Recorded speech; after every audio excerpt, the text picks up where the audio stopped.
This video is for healthcare providers who need to wear magnifying glasses, also known as loupes. Especially ear, nose, and throat surgeons need to wear magnifying glasses when they do surgery. So I have a simple modification to the face shield.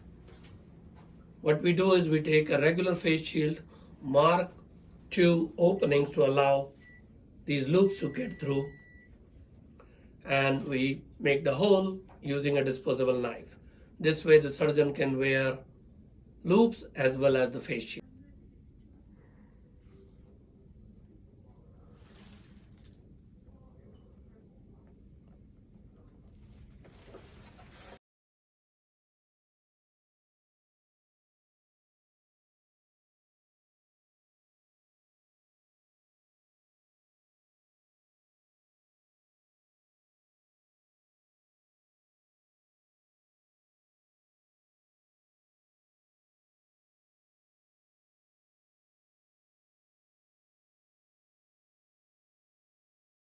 This is how the surgeon can see a magnified view yet be protected.